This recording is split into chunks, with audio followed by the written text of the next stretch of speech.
ओम श्री गणेशाय नमः। ओम श्री गुरुदेवाय नमः। ओम ऐं ह्रीं क्लीं चामुंडा विच्चे जय माँ विंध्यवासिनी। आर्या की स्तुति। मैं तीनों लोकों की अधीश्वरी नारायणी देवी को नमस्कार करता हूँ।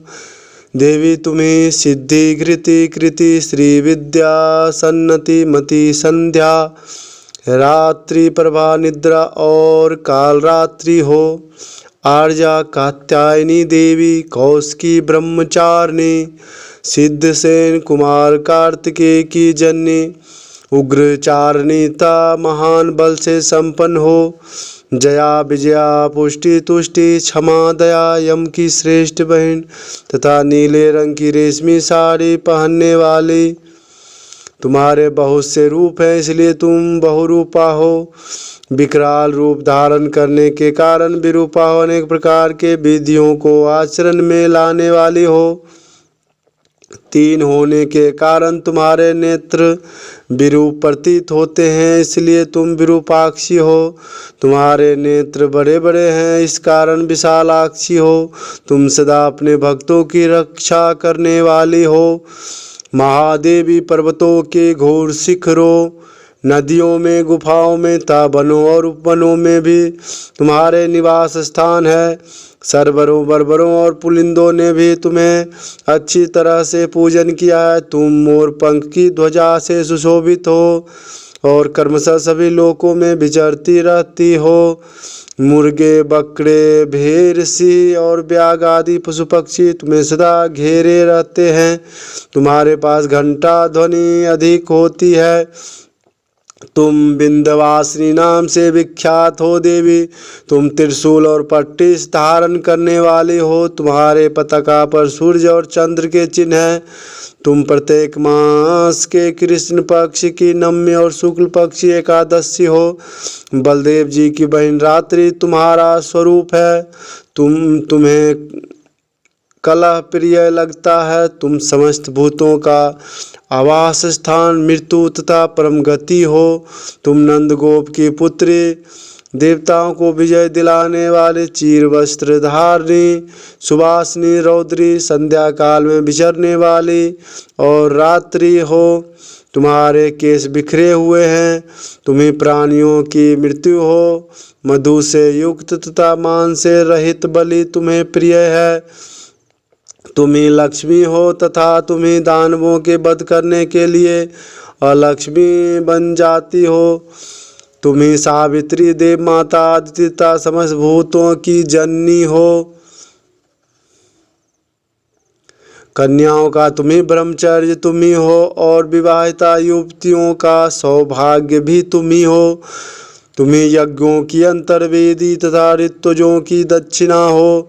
किसानों के सीता हल जोतने से उभरी हुई रेखा तथा समस्त प्राणियों को धारण करने वाली धरनी भी तुम्ही हो।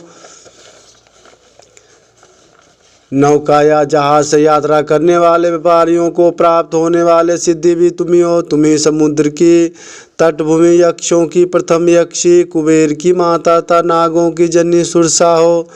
ज्योतिर्मय ग्रहों एवं तारिकाओं की प्रभावता नक्षत्र में रोहिणी हो। राजद्वारों तीर्थों तथा नदियों के संगम में तुम पूर्ण लक्ष्मी रूप से स्थित हो। तुम्हें चंद्रमा में पूर्णिमा रूप से विराजमान होती हो तथा तुम्हें कृतवासा हो। तुम महर्षि वाल्मीकि में सरस्वती रूप से श्री कृष्ण द्वापर व्यास में स्मृति रूप से तथा ऋषि मुनियों में धर्म बुद्धि रूप से स्थित हो। देवताओं में सत्य संकल्पात्मक चित्तवृत्ति भी तुम्ही हो। तुम समस्त भूतों में सुरा देवी हो और अपने कर्मों द्वारा सदा प्रशंसित होती हो। इंद्र की मनोहर दृष्टि भी तुम्ही हो। सहस्त्र नेत्रों से युक्त होने के कारण सहस्रनयना नाम से तुम्हारी ख्याति है। तुम तपस्वी मुनियों की देवी हो।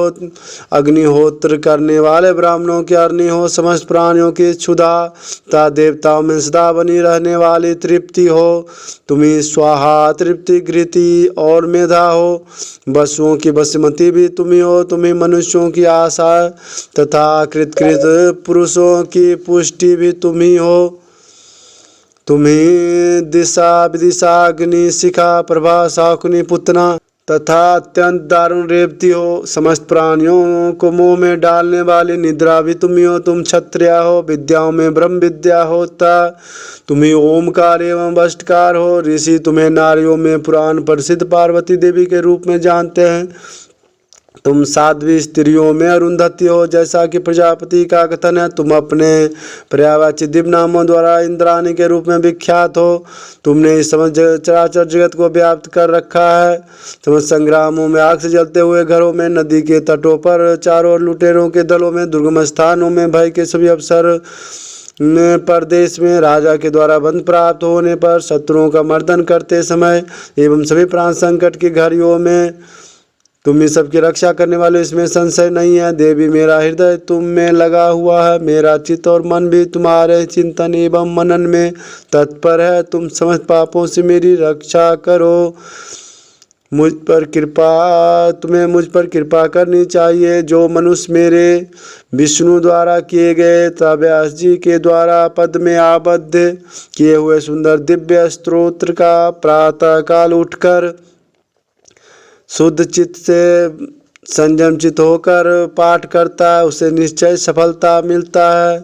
तो भक्तों, यह पाठ जो है नित्य प्रति सुबह इसका स्मरण करना चाहिए, सुनना चाहिए। इससे हमारे सारे कर्ज सिद्ध होते हैं। बोलो माता विंध्यवासिनी की जय, माता आर्या की जय। ओम शांति, ओम शांति, ओम शांति।